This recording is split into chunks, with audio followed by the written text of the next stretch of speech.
नमस्कार, आप देख रहे हैं जनसंवाद 24x7, जहां एक तरफ पूरा उत्तर प्रदेश भूमाफियाओं से मुक्त होता दिख रहा है, वहीं लोनी में भूमाफिया अपना पैर पसार रहे हैं। ये हम नहीं कह रहे, ये आज की प्रेस वार्ता में अपनी बात रखने वाले सतीश शर्मा जी कह रहे हैं। क्या वाकई में लोनी भूमाफियाओं के चंगुल में फंसती जा रही है? अगर धरातल पर जाकर गौर किया जाए तो सतीश शर्मा जी ने बहुत ही सच्ची बात कही है, लेकिन कहीं ना कहीं इस प्रेस वार्ता में कमजोर पड़ते दिखाई दिए सतीश जी। आखिर इन भूमाफियाओं को संरक्षण कौन दे रहा है? क्या इसका जवाब था आज की प्रेस वार्ता में? और जवाब था तो फिर जवाब क्यों नहीं दिया गया? और जब भूमाफिया लोनी में अपने पैर पसार रहे हैं तो कोई ना कोई तो उन्हें संरक्षण दे रहा होगा। गरीबों की जमीनों पर कब्जे लोनी में कोई नई बात नहीं है, लेकिन अब इस तरह के प्रकरण ज्यादा सामने आ रहे हैं। आखिर क्या कारण है? एक तरफ न्यायप्रिय, लोकप्रिय, ईमानदार, अच्छे व्यक्तित्व के धनी विधायक नंदकिशोर गुर्जर जो विधानसभा का प्रतिनिधित्व करते हैं, वहीं दूसरी तरफ भूमाफियाओं को लेकर प्रेस वार्ता की जाती है। लोनी में भूमाफिया खत्म नहीं हुए हैं। यूपी के और शहरों में जिस तरह भूमाफियाओं का नाश हुआ है, क्या वह नाश लोनी में नहीं हो पाया? उन भूमाफियाओं का जो गरीबों के प्लॉटों पर कब्जा कर रहे हैं, आखिर ऐसे क्या कारण है? प्रेस वार्ता में बताया कि 20 साल पहले कोई जमीन खरीदी जाती है, उस जमीन पर जमीन मालिक 15 से 20 साल बाद उठकर खड़ा हो जाता है कि यह जमीन मेरी है।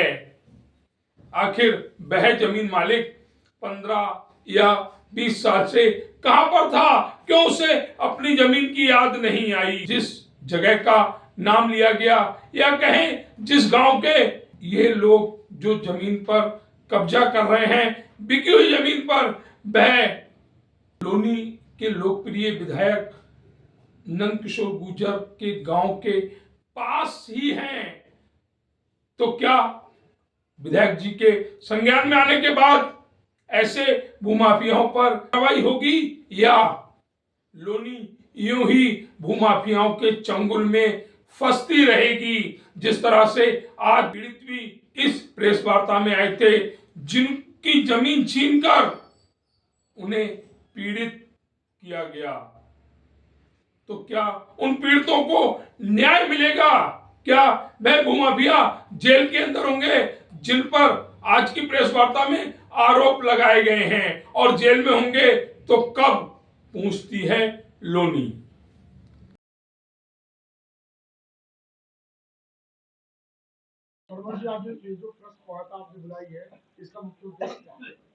इसका आज की प्रेस वार्ता का मुख्य उद्देश्य है कि लोनी में भूमाफिया इतने पनप रहे हैं कि 25-50 गज के जिनके बेचारों के प्लॉट है उनको भी नहीं छोड़ा जा रहा है। जैसे अभी 2008 में जमीन खरीदी थी हमारे चौरसिया जी ने, डीलर्स उससे, किसान से।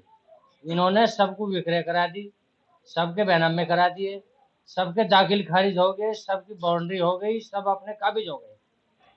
आज 15 साल बाद उन्हें याद आई है कि उनका कहना यह है कि हमने बेची ना है। चलो ठीक है, कोई बात होगी, लेकिन ऐसा तो नहीं हो सकता कि एक तरफा वो कार्रवाई कर दे। किस उद्देश्य से उन्होंने उन गरीब आदमियों के प्लॉट उजाड़ दिए और वहाँ 2 से 3 लाख ईंटें उठा करके ले गए? इतनी दबंगई किस काम की है?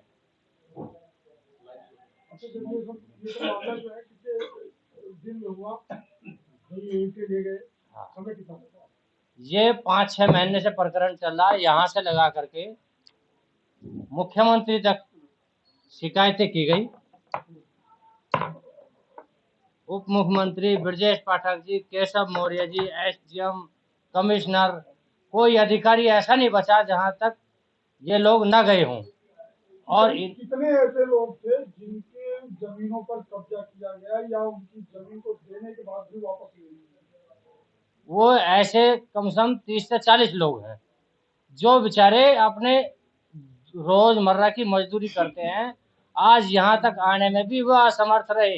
कुछ ऑन द वे है, आ रहे हैं, आ जाएंगे, लेकिन वो बहुत गरीब लोग हैं जो वहां तक भी नहीं पहुंच सकते। अब उनका कहना सबका ये है कि हम पे कोई कार्रवाई नहीं हो पा रही है, तो उन्होंने क्या काम करा, चौरसिया जी पे ब्लेम लगाने लगे। अब जब चौरसिया जी का रोल कितना रहा, एक रोल ये रहता है कि जमीन ली, दे दी, उनकी बाउंड्री करा दी, दाखिल खारिज करा दिए। ये फर्ज है। इसमें 25-25, 50-50 गज लोगों के जो है दाखिल खारिज हो रहे हैं, इतनी बड़ी फर्ज है। और ये गुंडे इतने बदमाश जो है हावी हो रहे हैं। एक है महिपाल, समय सिंह, संदीप बैसला उर्फ भोला, ये बेटा है उसका, कुलदीप बैसला ये भी बेटा है, कौशल्या पत्नी है, बाबू अमित भतीजा है, लाला चचेरा भाई है और अन्य इसके साथ बदमाश है। इन लोगों ने रातों रात वो 2.5 बीघे जमीन खाली समतल बना दी, उसे खेत बना दिया और अपना गेट लगा दिया। मैं प्रशासन से पूछना चाहता हूँ कि बार बार आपको कहने के बावजूद भी आप उनके पास ऐसा कौन सा आदेश था जो आप उनके खिलाफ कोई कार्रवाई करने को तैयार ही नहीं है? अच्छा, जब आप प्रशासन के पास थे तो उनका रुख क्या था? सबका ढुलमुल रुख है। कोई रुख हो तो आज इस चीज की जरूरत थोड़ी होती। आखिर ऐसे भूमाफियाओं को लोनी में ताकत कौन दे रहा है? प्रशासन दे रहा है उनको ताकत, जब प्रशासन कुछ कार्रवाई नहीं कर रहा। क्या प्रशासन बिना सत्ता पक्ष के ऐसे भूमाफियाओं को संरक्षण दे सकता है? अब ऐसा है, अब सरकार के खिलाफ तो हम कुछ इसलिए नहीं कह रहे क्योंकि सरकार तो अपना काम कर रही है, वहां लखनऊ से यहाँ थोड़ी देखना आ रही है। सत्ता पक्ष का अगर कोई काम कर भी रहा होगा तो उसकी अगर सामने आएगी वो भी देखी जाएगी। लोनी में पनप रहे ऐसे भूमाफियाओं के खिलाफ क्या आप आगे क्या कदम उठाना चाहेंगे? अगर इन लोगों को न्याय नहीं मिला ना, तो मैं अपने संगठन के साथ लेकर के जन आंदोलन करूंगा और ये बात लखनऊ तक ले जाऊंगा, और जरूरत पड़ी तो उग्र आंदोलन भी होगा। इसकी जिम्मेदारी स्वयं सरकार की होगी और उनकी होगी जो लोग इनको संरक्षण देने का काम कर रहे हैं। खसरा नंबर 165 जैसे बहुत से खतरे हैं जहां पर भूमाफिया पनप रहे हैं, लेकिन खसरा नंबर 165 का ही जिक्र क्यों? वो इसलिए जिक्र है कि क्योंकि 165 का जिक्र इसलिए है कि उनके दाखिल खारिज हो चुके हैं, वो काबिज थे। अन्य दाखिल उनमें जो खसरों में कुछ विवाद होगा, ये कोई विवाद नहीं है। इसमें जो है सबके नाम है 25-50 गज वालों के, इसलिए इसका जिक्र है। क्या उन्हें 15 साल बाद याद आई? आपका सीधा सीधा आरोप किस पर है और आरोप क्या है? इस पर क्यों किया है? मेरा सीधा सीधा आरोप उन पे है जिन्होंने ये जमीन खाली करी है, जिनके मैंने नाम लिए हैं अभी, और प्रशासन उनसे मिला हुआ है जो उनके खिलाफ कोई कार्रवाई नहीं कर रहा। अधिकारी का कोई नाम थोड़ी लिया जाएगा। हम कमिश्नर साहब के पास भी गए थे, उन्होंने भी कह दिया ठीक है कार्रवाई कराएंगे। एसीपी साहब के पास गए, एसएसओ के पास गए, और कितने लोगों के पास जाएंगे। तो विधायक जी को खुद काम करना चाहिए। मैंने तो देखा है 1-2 जगह वो खुद भी गए हैं। अगर क्या क्या क्या विधायक की हर जगह जाने की जिम्मेदारी है क्या? विधायक जी से संपर्क करने की मुझे क्या आवश्यकता पड़ेगी? लोकल माफियाओं को आखिर ताकत कौन प्रदान करता है? लोकल माफियाओं को तो यहाँ का प्रशासन कर रहा है और यहाँ के जनप्रतिनिधि कर रहे हैं। तो क्या आप यहाँ के जनप्रतिनिधि और यहाँ का जो प्रशासन है उस पर सीधा आरोप लगा रहे हैं? बिल्कुल सीधा आरोप है जी, हर तरीके से। मेरा कोई कटाक्ष घुमा फिरा के नहीं बोल रहा, मैं मीडिया के सामने बोल रहा हूँ। अगर इन लोगों को न्याय नहीं मिला ना, तो मैं आंदोलन करूंगा, हर हाल में करूंगा, चाहे कुछ भी हो अंजाम। लोनी विधानसभा में अगर जनता इतनी पीड़ित है तो फिर ये रामराज कैसा? नहीं, राम राज्य तो है ही, राम राज्य की क्या बात क्या है? प्रशासन से यही अपील है कि उन गुंडों के खिलाफ कार्रवाई करे, उन पर एनएस लगा हुआ है, गुंडा एक्ट करे, कुछ भी करे, लोगों को न्याय दिलाया जाए और उन लोगों को उन प्लॉट वापस करे जाए जिनके 25-50 गज है। आखिर ऐसे कितने लोग हैं जो इस चीज से जूझ रहे हैं? ऐसे कितने पीड़ित हैं? मेरे हिसाब से तो यहाँ लाखों की तादाद में पीड़ित है, हर थाने में हजारों केस पाएंगे आपको। तो आप कहते हैं, आप मानते हैं कि यहाँ का प्रशासन भ्रष्टाचारी है, जो गरीबों को न्याय नहीं दे पा रहा है। बिल्कुल है, किसी को न्याय मिल ही नहीं रहा। अकेले विधायक की जिम्मेदारी नहीं है, कुछ जिम्मेदारी और लोगों की भी है। विधायक जी को तो हमने देखा है, एक दो जगह जाके खुद भी कार्रवाई करी है उन्होंने। क्या हर विधायक क्या हर फ्लोर पर जाके बैठेगा क्या? आप विधायक पे क्यों सीधा टारगेट लेके चलते हो? इसकी बंडी तो ये प्रशासन के लोगों का काम है, विधायक को और भी बहुत काम है। पत्रकार जब सवाल पूछता है, पीड़ित की आवाज उठाता है, तो यही सत्ता पक्ष उसको दबाने का प्रयास करता है और लोकल माफिया हमेशा सत्ता पक्ष के इर्द गिर्द पनपता है। आप जो आरोप लगा रहे हो लोकल माफिया पे लगा रहे हैं, और लोकल माफिया हमेशा सत्ता पक्ष के इर्द गिर्द पनपता है। अगर स्पष्ट करिए कि आप ये सरकार के ऊपर कटाक्ष है, आप जो आवाज उठा रहे हैं, या लोकल माफिया के ऊपर आवाज? मैं कह रहा हूँ, मैं प्रशासन के खिलाफ मेरा मानना है कि प्रशासन कोई कार्रवाई करता नहीं। प्रशासन को दबाव में रहने के लिए कहा किसने है? योगी जी तो नहीं बोलते क्या आप दबाव में काम करो। योगी जी को तो साफ स्पष्ट है कि भाई लोगों को न्याय मिलना चाहिए। तो फिर प्रशासन किसके दबाव में कार्य करता है? प्रशासन किसी के दबाव में नहीं करता, वो करता है अपने माल बटोरने के चक्कर में।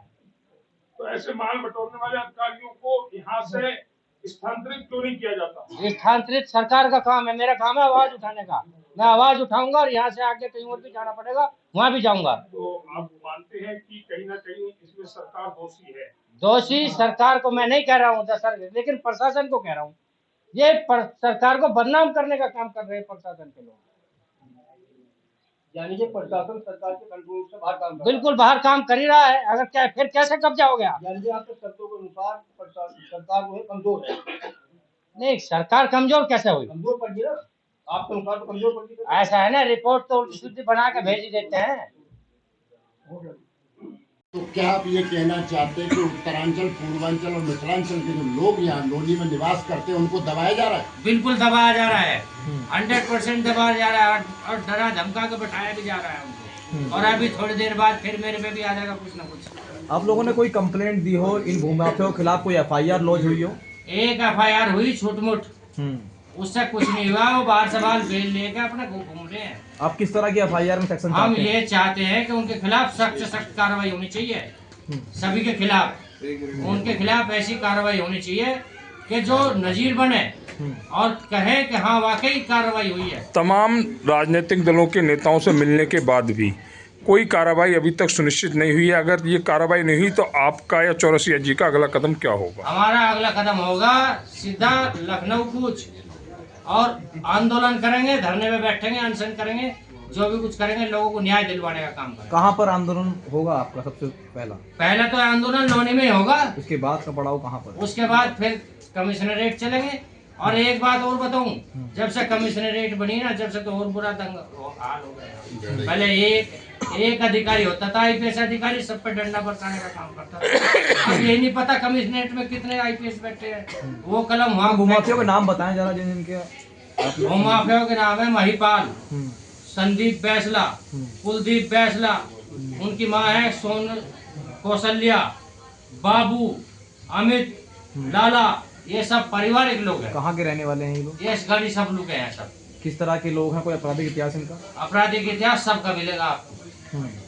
इनको आखिर बल कौन देता है? इनका बल यहाँ का प्रशासन दे रहा है। राष्ट्रपति आज राष्ट्रवादी श्रमण महासंघ की प्रेस वार्ता में आप उपस्थित हुए हैं। बताया गया कि आप पीड़ित हैं। किस तरह से आप पीड़ित हैं? ऐसे ही मैंने प्लॉट लिया था 2010 में, और उसके बाद मैंने 2000 अजित वरासी जी से लिया था 2010 में। 2013 में मैंने पेपर करा लिए थे। मैंने जगह का देगी 2 प्लॉट थे, 50 गज की 25 गज का। 50 गज का मेरा ठीक है, 25 गज के प्लॉट के ऊपर कहते हैं कहते कि अभी बीच में कहते हैं कि महिपाल के लड़कों ने तोड़ाफोड़ी हुई थी। उसके बावजूद कहते हैं जब मैंने देखने गया तो मेरा प्लॉट बचाओ, उसके बाद 75 गज की बाउंड्री है ना, ये कोई अनुज नाम का बंदा है पावी का, उसने कब्जा कर रखा है। उसकी जगह जबकि अंदर थी और मेरी जगह पहले थी। तो जो कहते हैं कि ये महिपाल के लड़कियां वो कह रहे हैं आपका इधर तो नहीं, और मेरा वो जो प्लॉट है भी नहीं है, मेरा प्लॉट इस साइड पे है। अब जो है कब्जा कर रखा है अपना अनुज पावी वाला बंदा है जी, उसने कर रखा है। और ये चौरासी साहब मैं कहते हैं पुलिस थाने में बताया, मैं हर जगह पुलिस थाने में जाऊं मैं, और मेरी कोई सुनवाई नहीं हुई जी मेरी। आप जैसे कितने परिवार इस संपत्ति को लेकर पीड़ित है? काफी सारे हैं जी, कम से कम समथिंग समथिंग होंगे, कम से कम कि 50 से ऊपर ही होंगे जी। 50 से ऊपर परिवार पीड़ित है। हाँ जी, हाँ जी, तो इसको लेकर आपने कानूनन शिकायत कहीं पर की थी? बिल्कुल करी थी जी, करेगी। एसीपी के पास भी गए, डीसीपी के पास, कमिश्नर के पास भी गए हैं, और आपके कहते पटवारी जी के पास भी गए हैं, और एक बार आपने भी मीटिंग में कहते कि करा था जी। तो कहीं पर कोई सुनवाई? कुछ नहीं हुआ जी। हमारी जगह ना कि 75 गज की, हमारी 25 गज की जगह है। इस टाइम जो है अपना पावी वाले ने कहते कब्जा कर रखा है जी, वो कर रहे जी कहते मेरी है। उसकी जगह अंदर थी, और जब बताया भी गया है कि आपकी जगह कहते बाहर है, तो तब भी नहीं मारा। वो कह रहे जी हमने कुछ उससे लिए, उसके लिए कहानी डाल रहे हैं जी। और मैं 15 साल, आज मुझे 15 साल हो गए हैं, और हर टाइम मैं अपनी हर टाइम प्लॉट में मैं जाता हूँ मैं, और कुछ कॉलोनियाँ जो मेरे सामने ही बनी हैं, और मैं इतना छोटा बच्चा भी नहीं हूँ कि कहूँ यहाँ जी कहते हैं मेरा प्लॉट इधर था। जब मैंने अपने हाथों सारा काम कराया है, तो मुझे तो पता है ना। जब दूसरा बंदा आके कहता है यहाँ कहते कि उन्हें कब्जा कर रखा है, किस लिए?